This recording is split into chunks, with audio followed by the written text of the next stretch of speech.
Today, this afternoon, I want to talk to you about how to lead in the age of disruption. And what do I mean by that? I mean embracing change and responding to change, learning from change, anticipating change, and exploiting change as an opportunity.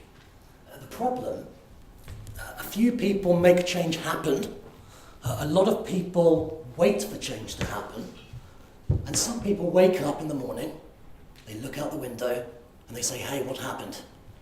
It's important that you're not in that box. Today I want to take you on a journey into the hearts and minds of risk takers, pioneers and visionaries who change ahead of change. And I'm going to give you some new insights into the three most important mindsets you need to amplify in order to not just survive, but thrive in this new reality. And so a question that I want to answer today is, how do you change ahead of change? How do you embrace the waves of disruption and leverage it as an opportunity? What do you need to change in order to embrace change and not just survive, but thrive in this new reality? So the first learning point is success and power can mean that you listen more to your own perspective than listening to other perspectives. The classic example is a guy called Steve Sasson. You may have heard of him. He was an engineer at Kodak. He invented the first digital camera in 1975. But the board of Kodak did not want to disrupt their existing business model, which was making a lot of money. So how do we avoid becoming the next Sun Microsystems? What do you need to do today to accelerate change and make it part of your culture? Satya Nadella at Microsoft, an interesting individual, he talks about the difference between a know-it-all culture and a learn-it-all culture. His mission at Microsoft, the old mission from Steve Ballmer, was put a desktop computer in every office and home in the world. If they'd carried on with that vision, clearly they'd become another Sun Microsystems. But Satya Nadella, who is a change maker, has come into the business and revitalized it. This is the difference between being a day one company and a day two company. I want you to think about that. A day one company means that you're always experimenting, taking intelligent risks, testing out new ideas. You're innovating, you're inventing. A day two company is business as usual. Business as usual. Most companies are day two companies, or they become day two companies. To remain a day one company, you have to think like a startup. You have to have the heart and spirit of a startup. Startups are great at scaling quickly. You also have to use the resources of a big corporate, but it's that agility to think and act like a startup, and to continue to reinvent yourself before you need to. Everyone's talking about disruption. It's become one of those buzzwords. And the danger of that is you lose the specificity. You lose the meaning. I recently met a guy in Silicon Valley. I asked him what his job title was. And he wasn't even being sarcastic. He said to me, Director of Disruption. I mean, it was about as popular as saying you're a director of death. I couldn't believe it, but yeah, he was a director of disruption. So, disruption, what does it mean? I think it means exponential change, as I said, and that is defined by three dimensions. One, the scale of change, the scope of change, and the significance of change. So we can see that disruption is happening everywhere. It's how we think, it's what we do, it's turning business models upside down, it's destroying legacy value. But it's not just negative, it's also positive. We've got Amazon, e-commerce cloud services company, winning 3 Oscars this year. Again, an example of the old rules don't apply anymore. Before you could protect yourself with economies of scale, that no longer applies. Now, any company can attack your business model CEOs around the world are sweating in their boardrooms. Data is the new oil. Even my new niece, I call her my CTO, Child Technology Officer. Most families have one. They're great at connecting the iPhone to the iPad. She even thinks that the TV is a giant iPad. Our children, in the next 5 years, the next billion digital natives are about to start entering the workforce. So again, massive organisational change, because they want to be led and managed in a completely different way to how you were led and managed in your careers. So, how do we reconcile these forces? How do we turn these forces into opportunities? Let's jump online and do a 30-second test. For this, you need to go to slido.com with your mobile. So, jump onto slido.com, put in hashtag 5676. So slido.com, hashtag 5676 is your code. And I want you to answer one question. We're going to do a live poll. Your company, so Mike, the question I want you to answer, my company embraces change and is ready to leverage disruption as an opportunity. Okay, so we've got some results here, and it's positive to see that the majority have a relative level of confidence, but we can see, and this is replicated around the world, that more can be done. More can be done in terms of a structure and a clarity of purpose around what is disruption. Do we have an aligned view of disruption at a leadership level? Do we understand how to embrace disruption and leverage it and get value from it? The problems of today, the challenges of today cannot be solved with yesterday's thinking. So you need to upgrade your mindset. And what that means is 10x thinking.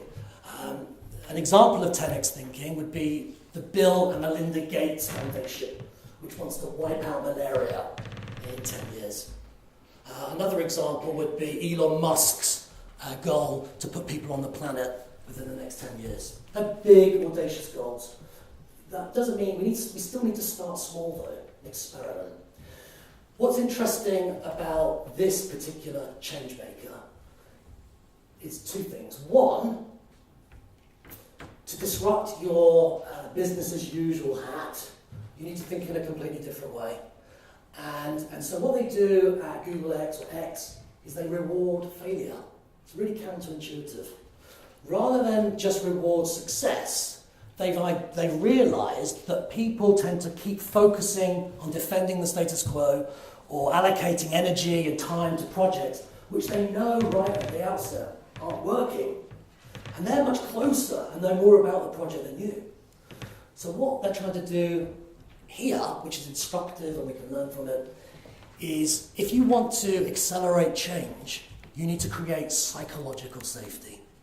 People need to feel comfortable making errors, but not stigmatizing it as an error. That actually failure is not the opposite of success. It's a stepping stone to success. So I think it's a really interesting way. If you want to create a culture of change, not a status quo culture, you need to incentivize risk-taking, experimentation, create a culture of psychological safety where people they feel comfortable to speak up and have learnable lessons from failure. The point here is that when the rate of change, the rate of uncertainty is like this, you can afford to make more mistakes. And in fact, you should, as long as they're fail fast, fail cheap, and move on. What I recommend is that you use a methodology from the military, AAR. So after your change efforts, after action review, what did you intend to achieve? What really happened? And what were the lessons learned? Reid Hoffman at LinkedIn, he sold LinkedIn to Microsoft for $21 billion. But another really entrepreneurial change maker. And he talks about learning loops. To accelerate change, you need to create fast learning loops. A learning loop means 4 things: observing, orienting, deciding, and acting. And actually, the teams and the companies with the fastest learning loops, observing, orienting, deciding, acting, are the ones that win in this new environment. The next tool of Google, which again is very powerful, is catalytic questioning. The saying is that questions are one half of wisdom, and often we underestimate the power of questions. The way this technique works, which you can use and test out, is that you pick a problem with your team, you then focus on generating only questions, as many as you can in a limited time, so for example 10 minutes, and generate questions, as many as you can. And then you look at those questions and pick 2 or 3 that disrupt status quo thinking, that disrupt the way that you look at the problem, that provide you with a fresh pair of eyes. Because in this age of disruption, you've got to adapt new mindsets and look at the world differently. It's no longer linear change. It's non-linear change. Your competition can come from anywhere, not just your industry. So, one of the problems then is this left brain approach to change management, and actually there's a social intelligence side. You can create social norms. You can create social norms. You can create social norms with your teams. So, for example, at Adobe, what they did to create a company of 10,000 innovators, to create a culture of change, is that they rewarded risk and experimentation. They gave psychological safety to test ideas and to fail fast and move on. And they gave everybody a red box. In this red box, you've got a toolkit to change, a toolkit to be more innovative. The best part of this is that everybody in the company had a pre-approved credit card, pre-approved for $1,000. To prototype, to run experiments, and to find the next big idea. In the box, there's even a chocolate bar and a Starbucks credit, because obviously caffeine and chocolate is important for creativity. You can actually check this out. What Adobe have done very kindly is they've made it open source. If you go to kickboxadobe.com, you can download all the files that are in that box for free. You can create your own box. You can look at the process of creating a culture of change and accelerating it. It's a great practical tool to take away and have a look at off the back of today's talk. Kickboxadobe.com. So the second key message here is, do you have a culture, a status quo, or a culture of change? If you want to create a culture of change, you've got to involve everybody in the company. It's not just a department or somebody's job title. And you've got to fight this disease, which is, we're all educated to be left brain, cynical, intellectual, and that is not going to help you thrive in this new world of disruption, where the speed of change is exponential. It's no longer about big or small, it's about fast or slow. For example, it took the telephone 75 years to reach 100 million users. It took WhatsApp 3 years, and the game Pokemon Go 3 weeks. The speed from 0 to 100 million users is becoming more and more compressed. So let's take a pause. The first mindset that I want you to think about is 10x thinking, so thinking 10 times bigger. The way to use that is, for example, if you have a process, a supply chain. Most business people think about a 10% improvement, so they use incremental thinking. Most of us use incremental thinking instinctively, and we inherit this from school. How are we going to improve by 10%? How are we going to grow by 20%?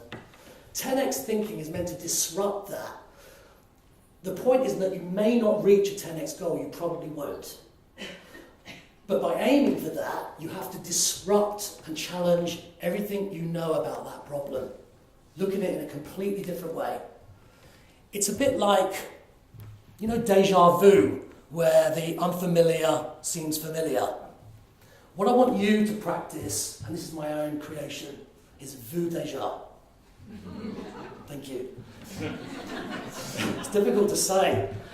Vu déjà. What that means is you need to make the familiar unfamiliar. You need to look at your processes, look at how you operate your business models and try and extract value and look at them in a different way. Vu déjà. So, takeaway number 1, 10x thinking. Catalytic questioning.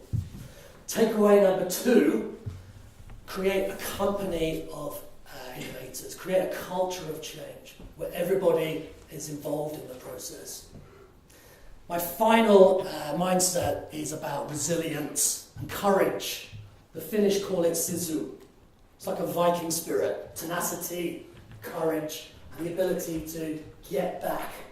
When you're changing faster, when you're in a world of disruption, where your business models can turn upside down, you need to have more courage.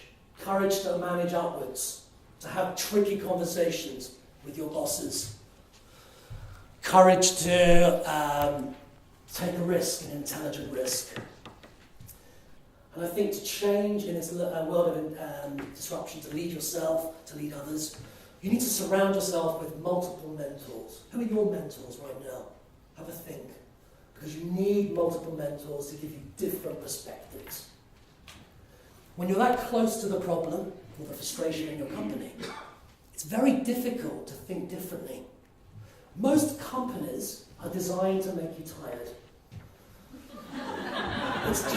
I know this from personal experience, but from the carpets to the air conditioning to the height of the ceiling, you feel exhausted. When you leave the office to be creative, you know there's a problem. So I think another, and there's no time today to go on this, but high-performing buildings, high-performing architects that create buildings and spaces that facilitate change and creativity are going to become very, very popular in the next 10 years. What's my final takeaway? 3 box thinking. You can apply this to yourself and your organization. Box 1 is about optimization, managing the present. And that's where most companies are comfortable. That's where the Sun Microsystems and the Kodaks, the Blackberries, the Nokias, and many other companies are excellent. Doing what they know best, box 1 activity. And you've got to be good at that. That's all about execution culture. As we've seen though with Tim Cook and Apple recently, when you go from a culture of change and innovation to a culture of execution, there's not long before things start to go wrong. So, do box 1 really great, but also focus your change efforts on box 2. Box 2, and this is one of the most difficult boxes, to change, you need to decide what to stop doing. Old habits, old ways of thinking, old behaviours, old assumptions. What are you prepared to kill today? And that's really difficult because most companies aren't prepared to do that. They'll hold on to their success formula far longer than they should until it's too late. And when it's too late, you can't actually catch up again. So box 2, I want you to use box 2 to think about what do we need to stop doing? Processes, procedures, assumptions, operating models, mindsets. Because you can't change unless you're prepared to let go and stop doing things. Something that we often forget with change. What are you prepared to let go and kill? I mean literally. Final box is about creating the future. That's the 10x, moonshot thinking. That's about planting seeds today. That's about iterating other business models. So 3-box activity to help you accelerate your change, manage the present, let go of the past, and also build the future. My final point is, are we ready to change ahead of change?